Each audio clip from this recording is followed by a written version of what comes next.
তাহলে পাখি উড়ে হারিয়ে যেত অথবা উঠতেই পারত না। তো পাখি যে উড়ে ভারসাম্য রক্ষা করতে পারতেছে, এটা কোরআনে আল্লাহ চ্যালেঞ্জ করেছে যে পাখি উড়ে যে হারিয়ে যায় না, আবার ফিরে আসে অথবা উঠতে পারে, এই সামান্য কম বেশি করলে দুটো জিনিস ঘটতো, উড়ে হারিয়ে যেতে হতো অথবা উঠতেই পারতো না। তাহলে উঠতেও পারবে, ফিরেও আসতে পারবে, আবহাওয়ার মধ্যে এই ভারসাম্যকে রক্ষা করেছে।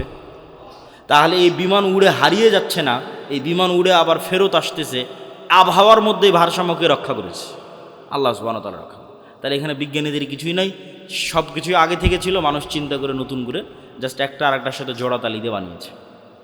পাখি আগে থেকেই উঠতো, মানুষ কেমনে উঠবে মানুষ জানতো না। সম্মানিত উপস্থিতি, তাহলে আমরা কি বলতে চাচ্ছি, জিকির কেন পাওয়ারফুল, আওয়াজ কেন পাওয়ারফুল, এইটা আপনাকে বোঝানোর জন্য বিভিন্ন আঙ্গিকে চেষ্টা করলাম। তাহলে আল্লাহর আসমান থেকে আসমানি সহযোগিতা পৃথিবীতে নেমে আসার দুইটা মোস্ট পাওয়ারফুল টেকনোলজির, একটা হচ্ছে রাতের সালাত, একটা হচ্ছে সকাল সন্ধ্যার জিকির। এই জন্য যুদ্ধের মাঠেও সালাত আদায় করতে হয়। যুদ্ধের মাঠে সালাতুল খৌফ, যুদ্ধের মাঠের সময় অনেক সংক্ষিপ্ত, চোখের পলকে সময় পার হয়ে যাচ্ছে। আমি মনে করছি 40 মিনিট কথা বলতে 40 মিনিট হয়েই গেছে, কথাই শুরু করিনি 40 মিনিট হয়ে গেছে।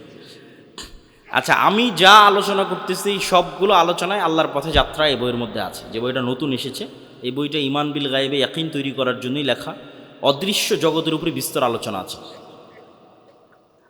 ওকে ওকে ঠিক আছে। ফেরেশতা, শয়তান, রূহ, নাফস, ঠিক আছে, পরকাল, এগুলো সবগুলোর উপর বিস্তর আলোচনা আছে আল্লাহর পথে যাত্রা বই। এই বইটা আপনাদের প্রত্যেকটা মসজিদে, স্কুল, কলেজ, ইউনিভার্সিটিতে সপ্তাহে একদিন হলেও 1-2 পৃষ্ঠা পাঠচক্র হিসেবে রাখতে হবে। মুসলমানেরা যদি তাদের নব উত্থান চায়, নতুন উত্থান চায়, তাহলে মুসলমানদের উত্থানের জন্যই এই বই লেখা। এই বইয়ের পরে আর একটা বই আসবে, আর একটা বই আসতেছে, যে আপনি পূর্ণাঙ্গ বিপ্লব পৃথিবীতে কিভাবে করবেন, মুসলমানেরা কেমনে পূর্ণাঙ্গ রূপে গোলামি থেকে স্বাধীনতার পথে কিভাবে যাত্রা করবে, এর সেকেন্ড বই আসতেছে। কিন্তু প্রথম বই জরুরি, কেন প্রথম বইটা হচ্ছে ঈমান বিল গায়বে ইয়াকিন, আল্লাহর সাহায্য নিশ্চিত করা। আল্লাহর সাহায্য নিশ্চিত না হলে কোনো কিছুর কোনো কাজ নাই, পারমাণবিক বম হাতে থাকলেও কোনো কাজ নাই। তাহলে আগে এটা নিশ্চিত করতে হবে যে আমি পূর্ণাঙ্গ ঈমান বিল গায়বে ইয়াকিন রাখতেছি এবং আল্লাহর সাহায্য পাওয়ার সকল রাস্তা আমি অবলম্বন করতেছি। দুটো পয়েন্ট বলে বক্তব্য শেষ করব। তার আগে আপনাদের কাছে বৈঠকি দানের জন্য যেতে পারে, কথাই শেষ, আমার বক্তব্য শেষ। আচ্ছা আচ্ছা, সমস্যা নেই। আমি আপনাদের কাছে বৈঠকি দানের জন্য 2 মিনিট কথা বলবো, এর মধ্যে আপনাদের প্রধান অতিথি 2 মিনিট কথা বলবে, তারপরে আমি উপসংহার টানবো। বৈঠকি দানের ক্ষেত্রে দুটো কথা। একটা কথা হচ্ছে যে দান কেন কার্যকরী, দান কেন ইফেক্টিভ, দান কেন আপনাকে হেল্প করতে পারে। এই জন্য যে আমরা আমাদের ইবাদতের শতভাগ নিশ্চয়তা দিতে পারবো না, আবার আমরা গুনাহ থেকে মুক্তির শতভাগ নিশ্চয়তা দিতে পারবো না। কেউ এখানে দাঁড়িয়ে বলবে যে আমি জীবনে 1 ওয়াক্ত সালাত কাজা করিনি, খুব কঠিন। আবার কেউ বলবে যে না, আমি 1 ওয়াক্ত কাজা করিনি, আবার প্রত্যেক ওয়াক্তে শুরু থেকে শেষ পর্যন্ত আল্লাহর কথাই স্মরণে রেখেছি, এটাও কঠিন। আবার কেউ বলবে আমি নিষ্পাপ, এটাও কঠিন। তাহলে এই জিনিসগুলোর ব্যাকআপ ছাড়া আপনি জান্নাতে যাওয়ার দাবি করতে পারবেন না। আপনার ইবাদতের কমতিরও ব্যাকআপ লাগবে, আপনার গুনাহের যে আছে সেটারও কাফফারা লাগবে, ঠিক আছে। আবার মানুষ যে পাওনাদার হবে, সে পাওনাদারেরও আপনার ব্যাকআপ লাগবে। তো এই সবগুলোর ব্যাকআপ কিয়ামতের মাঠে টাকা দিয়ে দেওয়া সম্ভব। দুনিয়াতে যেমন বিপদে পড়লে ক্লিনিকে উকিল, আদালত, মামলা, মোকদ্দমা টাকা দিয়ে অ্যারেঞ্জ করেন, যেমন এই যে ওসমান হাদি ছেলেটা 50 লক্ষ টাকা দিয়ে সিঙ্গাপুর নিয়ে গেল, তাহলে দুনিয়াতে টাকার দরকার হচ্ছে বিপদে পড়লে। কিয়ামতের মাঠে টাকার দরকার হবে, কিন্তু ইনস্ট্যান্ট অ্যারেঞ্জ করা যাবে না, এখন দিয়ে রাখতে হবে। এখন দিয়ে রাখলে ওই টাকা কিয়ামতের মাঠে কাজে দেবে, এটাই রুলস। কিন্তু টাকা কিয়ামতের মাঠে কাজে দেবে। আর এখন টাকা দিয়ে রাখলে আল্লাহ সুবহানাহু ওয়া তাআলা সেই টাকাকে বাড়াতে থাকবে। এই জন্য কিয়ামতের মাঠে আপনাকে ধনী অবস্থায় উঠতে হবে, হয় জীবন দিয়ে শহীদ হয়ে জান্নাত কিনতে হবে, নয় টাকা দিয়ে জান্নাত কিনতে হবে। ইবাদত দিয়ে জান্নাতের নিশ্চয়তা খুব কঠিন, কেন আপনি নিজে ঠিকমতো ইবাদত করতে পারেন না, কম বেশি হয়ে যায়। গুনাহ মুক্ত থাকা দিয়ে জান্নাতের নিশ্চয়তা খুব কঠিন, কেন গুনাহ হয়ে যায়। তাহলে একটাই রাস্তা যেটাতে জান্নাত নিশ্চিতভাবে কিনা যাবে, হয় জীবন দিয়ে শহীদ হও, নাহলে টাকা দিয়ে জান্নাত কিনো। তা আপনাদের মধ্যে যারা যাবে তাদের আপনার সহযোগিতা করার জন্য দত্ত আহ্বান জানাচ্ছি, এবং আপনাদের প্রধান অতিথি সাহেবকে কিছু বলার জন্য দত্ত আহ্বান জানাচ্ছি।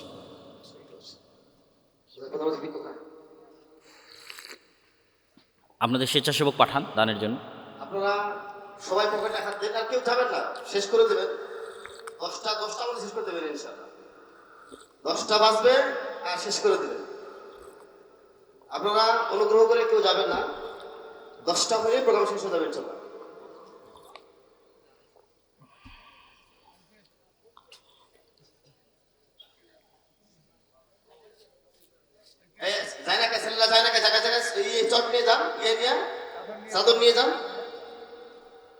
রুমাল ধরেন, 10টায় বক্তব্য ছেড়ে দেবেন ইনশাআল্লাহ। দোষটা না।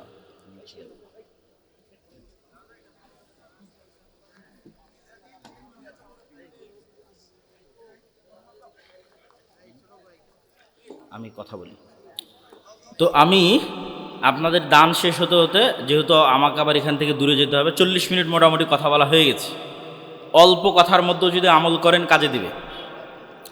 দুটো পয়েন্ট থেকে গেছে, একটা হচ্ছে প্রকৃত নেতৃত্ব, সত্যবাদিতা, ন্যায়পরায়ণতা, একটা হচ্ছে শিক্ষা এবং জ্ঞান।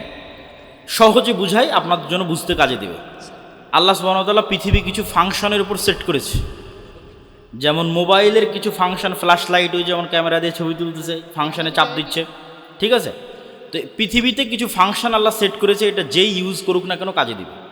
এখন মোবাইলের ওই ক্যামেরার বাটনে যদি মুসলমান চাপ দেয় তাও কাজ দিবে, ইহুদি চাপ দিলেও কাজ দিবে, খ্রিস্টান চাপ দিলেও কাজ দিবে।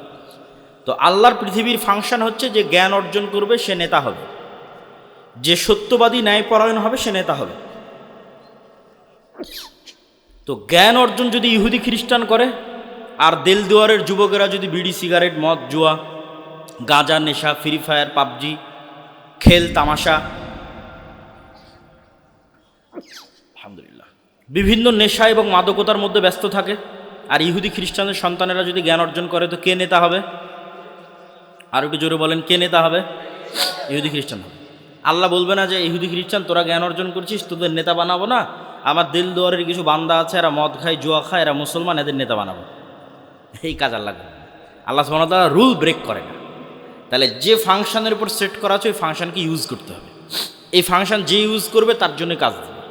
তাহলে আপনি জ্ঞান অর্জন না করলে নেতা হতে পারবেন না, কথা শেষ। আল্লাহ নিজে জ্ঞানী, আদম আলাইহিস সালাতু ওয়াস সালাম জ্ঞানী, তলুতকে নেতা বানানো হয়েছে জ্ঞানের কারণে, এবং পুরো কোরআন জ্ঞান দিয়ে পরিপূর্ণ, মুহাম্মদ সাল্লাল্লাহু আলাইহি ওয়াসাল্লাম জ্ঞানী। আমরা যদি জ্ঞান অর্জন করে নেতা হতে পারবো, নাহলে গোলামি থাকবে।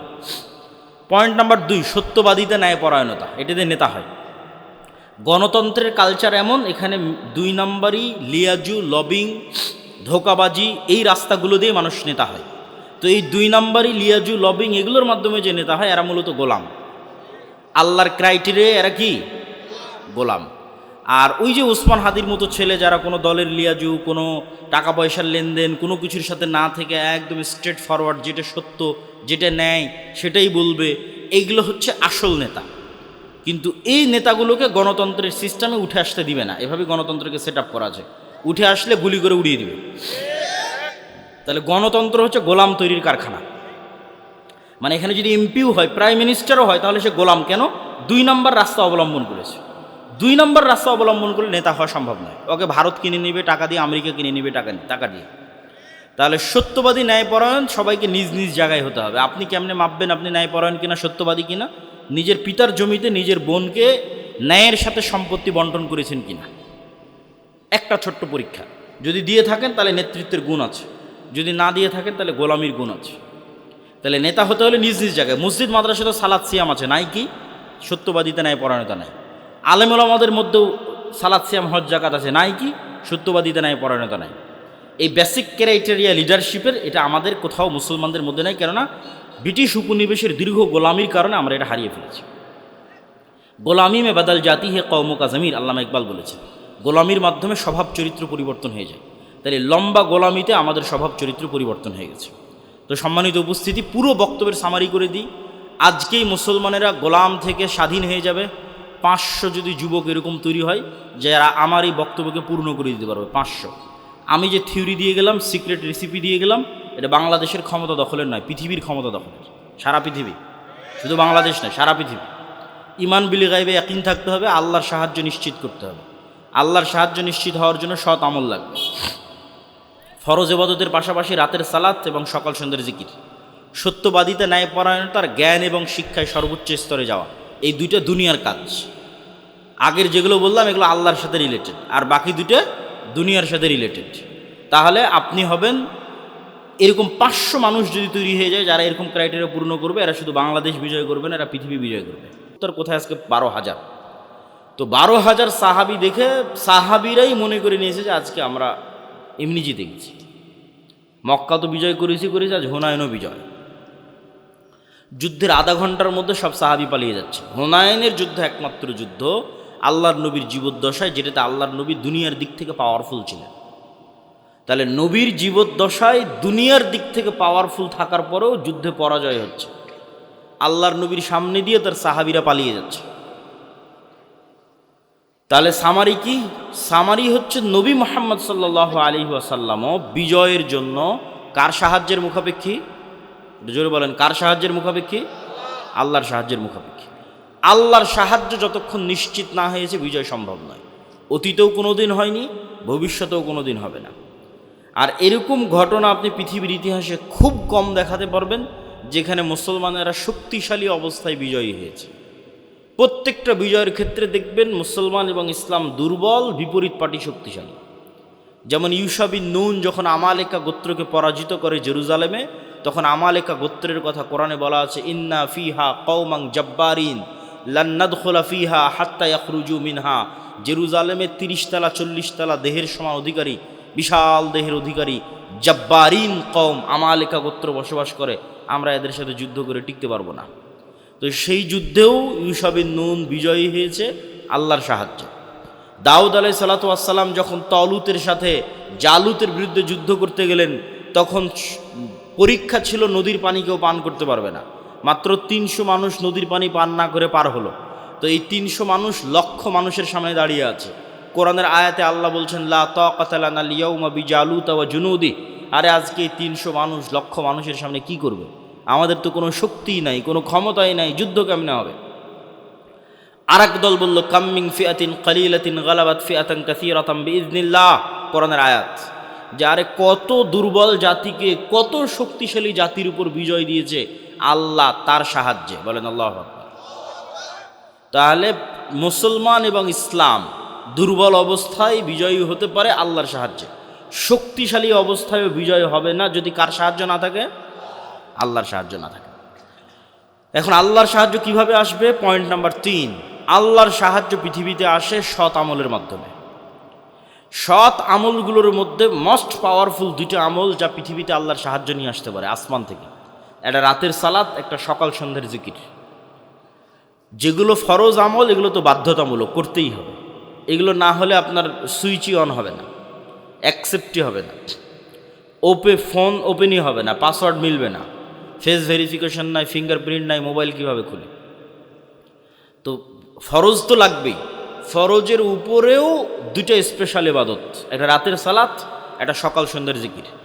বদরের যুদ্ধের আগের রাতে মুহাম্মদ সাল্লাল্লাহু আলাইহি ওয়াসাল্লাম এত লম্বা সালাত আদায় করছেন এবং বদরের যুদ্ধের দিন এত লম্বা দোয়া করছেন যে আবু বকর রাদিয়াল্লাহু তাআলা আনহু পর্যন্ত ক্লান্ত হয়ে গেছে।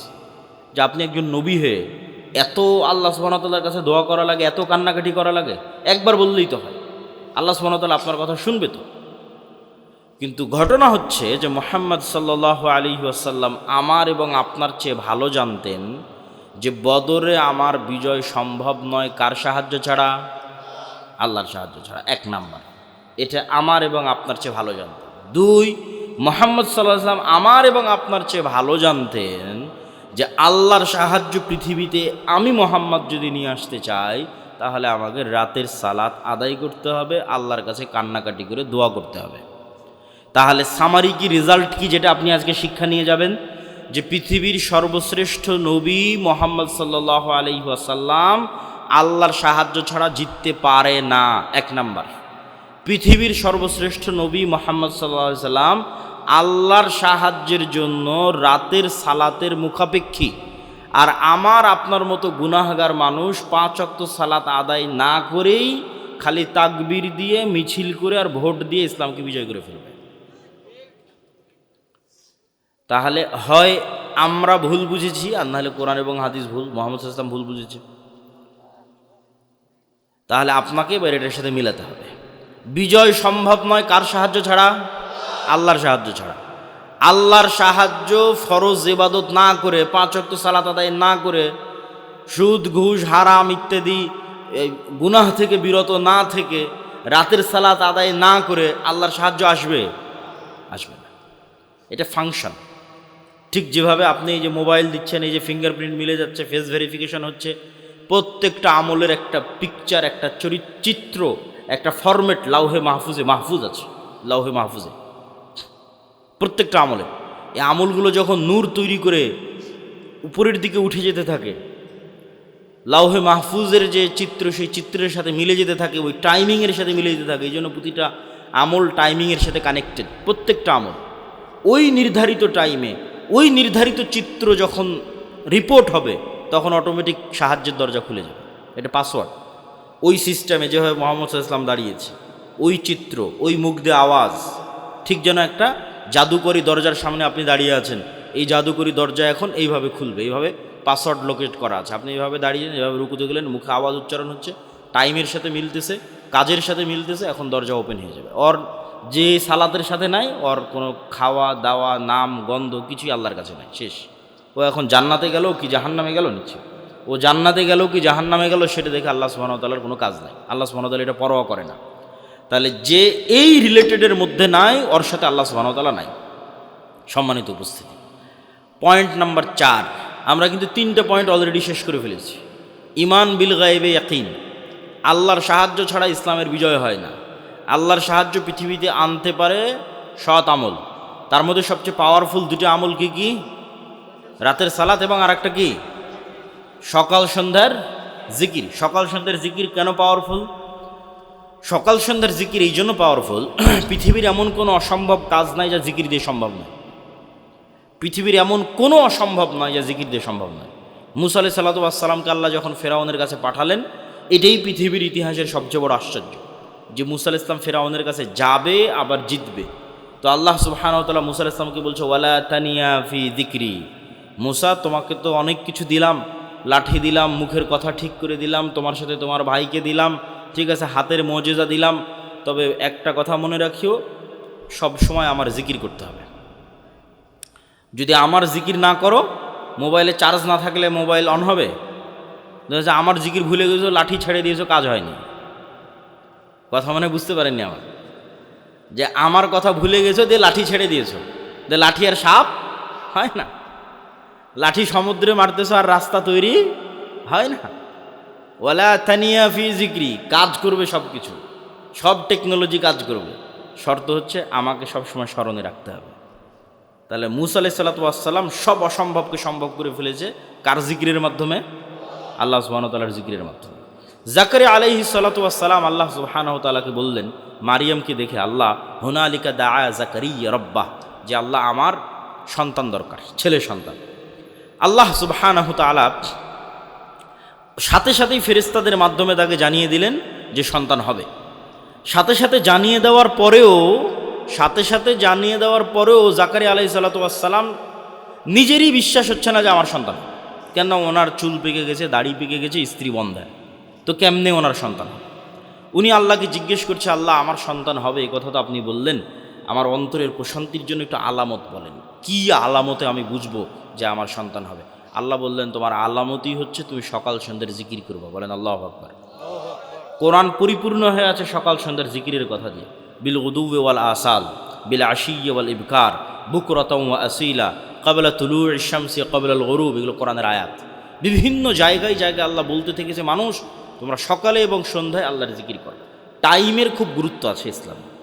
ওই নির্ধারিত টাইমের মধ্যেই ওই কাজটা যেতে হবে। ওই নির্ধারিত টাইম পার হয়ে গেলে ওই কাজ আর ওই রকম ইফেক্টিভ হবে না। যেমন রাতের শেষ অংশের সালাত, ওটা ওই টাইমের সাথে রিলেটেড। সকাল সন্ধ্যের জিকির, ওটা ওই টাইমের সাথে রিলেটেড। যেই টাইমে যে সালাদ দেওয়া আছে, যে অক্তের সালাদ দেওয়া আছে, যখন সাহরি করতে বলা হয়েছে, যখন ইফতারি করতে বলা হয়েছে, এগুলোর জন্য সব সময় নির্ধারিত, সময় কানেক্টেড। তো সকাল সন্ধ্যার জিকির, সন্ধ্যা মানে মাগরিবের আগে, আসরের পর থেকে না সূর্য ডুবার পূর্ব পর্যন্ত, মাগরিবের পরে নয়, আসরের পর থেকে সূর্য ডুবার পূর্ব পর্যন্ত। আর সকাল মানে ফজরের পর থেকে সূর্য ওঠার পূর্ব পর্যন্ত, এই সময় জিকির। জিকির এই জন্য পাওয়ারফুল, আপনাকে বুঝতে হবে যে সাউন্ড সবচেয়ে পাওয়ারফুল। আজকের আধুনিক বিশ্ব টিকে আছে আলোর ওয়েভ। এই যে ক্যামেরা, মোবাইল, লাইভ, কম্পিউটার, সব অল এভরিথিং, এগুলো টিকে আছে আলোর ওয়েভের ওপর। এইটা একটা টেকনোলজি। আর এর চাইতেও পাওয়ারফুল টেকনোলজি হচ্ছে সাউন্ড, আওয়াজ। আল্লাহ সুবহানাহু ওয়া তাআলা আসমান এবং জমিন সৃষ্টি করেছেন আওয়াজ, কুন ফায়াকুন দিয়ে। আল্লাহ সুবহানাহু ওয়া তাআলা আসমান এবং জমিন ধ্বংস করবেন, এইটার সিস্টেমও তৈরি করেছেন আওয়াজ দিয়ে। ইসরাফিল বাঁশিতে ফুঁ দিবে, সে আওয়াজ আসমান এবং জমিনে ছড়িয়ে পড়বে, ওই আওয়াজে কিয়ামত সংঘটিত হবে, আওয়াজে। দেখা যাচ্ছে আসমানকে এমনভাবে ডেভেলপ করা আছে যে ওই ইসরাফিলের আওয়াজ শোনা মাত্রই বুঝে যাবে, ফেটে চৌচির হয়ে যাবে। সূর্যকে এমনভাবে ডেভেলপ করা আছে, সেট আপ করা আছে, ওই ইসরাফিলের আওয়াজ শুনবে ভেঙে চৌচির হয়ে পড়ে যাবে। এরা সব আওয়াজ বুঝে। আবার মানুষেরা যারা পৃথিবীতে ঘুমান্ত অবস্থায় আছে কবরের নিচে, ইসরাফিলের এক আওয়াজে সব জীবন্ত হয়ে যাবে।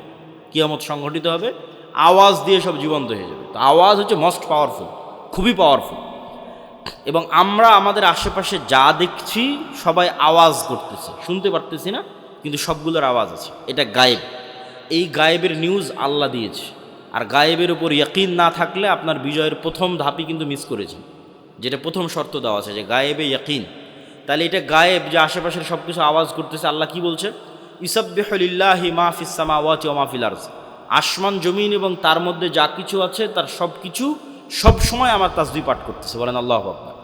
তাহলে এই মাইকও তাসবিহ পাঠ করতেছে মানে আওয়াজ হচ্ছে, এই কাঠও তাসবিহ পাঠ করতেছে মানে আওয়াজ হচ্ছে, এই জামাও তাসবিহ পাঠ করতেছে মানে আওয়াজ হচ্ছে, এই পুরো প্যান্ডেল তাসবিহ পাঠ করতেছে মানে আওয়াজ হচ্ছে। এই আওয়াজ শোনার সক্ষমতা আমার নাই। যেমন এদিক দিয়ে একটা পিঁপড়া হেঁটে চলে যাচ্ছে, ওই পিঁপড়ার যাওয়ার আওয়াজ আমি শুনতে পাই না, পিঁপড়া কী বলছে তাও শুনতে পাই না। কিন্তু এই সাউন্ড টেকনোলজির কিছু জ্ঞান আল্লাহ সুলাইমানকে দিয়েছিলেন। ওমা উতীতু মিনাল ইলমি ইল্লা কালিলা। ওই পিঁপড়া কী বলছে সুলাইমান আলাইহিস সালাম বুঝতো, ওই পাখি কী বলছে সুলাইমান আলাইহিস সালাম বুঝতো, সুলাইমান আলাইহিস সালাম কী বলছে ওইটা আবার ওই পাখি পিঁপড়া বুঝতো। ঠিক আছে? তাহলে আমাদের আশেপাশের অল এভরিথিং সব কিছু সবসময় আল্লাহর তাসবিহ পাঠ করতেছে সবসময়। তাহলে আপনিও যখন সকাল সন্ধ্যায় জিকির করবেন, তাসবিহ করবেন, এগুলো কিন্তু এরাও শুনতে পায়।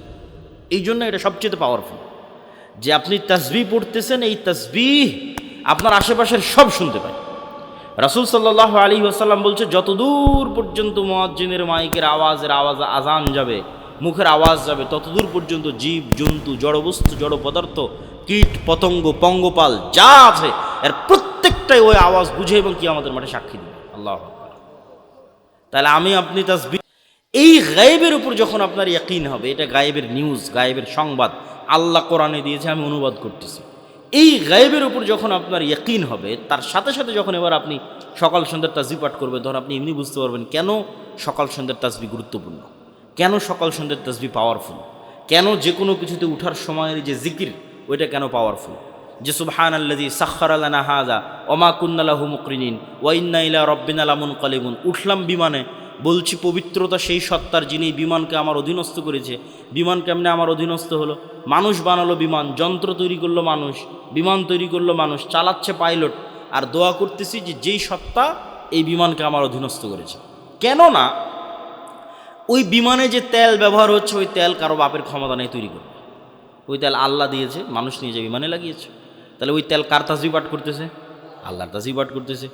ওই পুরো বিমানের বডিতে যা ইউজ হয়েছে, আর একটাও মানুষের 14 গোষ্ঠীর ক্ষমতা নেই, কোনো বিজ্ঞানীর ক্ষমতা নেই যে শূন্য থেকে বানায়, যে আমি এখন হাওয়া, এই হাওয়া থেকে এখন বানালাম এটা। জি না, আল্লাহ দিয়ে রেখেছে, ওইটার থেকে ওকে বানাতে হবে। ওই স্টিলের বডি, ওই কাঠের ফ্রেম আল্লাহর দেওয়া জিনিস। তাহলে ওই কাঠ যখন গাছের সাথে ছিল, ও আল্লাহর তাসবিহ পাঠ করেছে। এখন কাটা অবস্থায় বিমানে আছে, তো তাসবিহ পাঠ করবে না? ওই যে সিটের উপর বসে আছেন, ওই সিটের ফোম তুলা অবস্থায় শিমুল গাছে ছিল, তখন আল্লাহর তাসবিহ পাঠ করেছে। এখন ওইটা বানিয়ে আপনি ফোম বানিয়েছেন, তো আল্লাহর তাসবিহ পাঠ করবে না? ওই পুরো বডিতে যা ইউজ হয়েছে প্রত্যেকটা আল্লাহর দেওয়া, কোথাও না কোথাও থেকে মানুষ নিয়ে এসে ওখানে লাগিয়েছে। তাহলে পুরো বিমানের পুরো বডিটা, তেল থেকে শুরু করে অল এভরিথিং কার নিয়ন্ত্রণে? আল্লাহর নিয়ন্ত্রণে। এবং ওরাও আল্লাহ সুবহানাহু ওয়া তাআলা তাসবিহ পাঠ করছে। শুধু এটাই নয়, এই যে আমরা যে ভূমণ্ডল দেখতেছি, আমাদের যে উপরের যে আকাশ দেখতেছি, এই আকাশের সিস্টেমের মধ্যে, সেটআপের মধ্যে আল্লাহ যদি চুল পরিমাণ কম বেশি করতেন,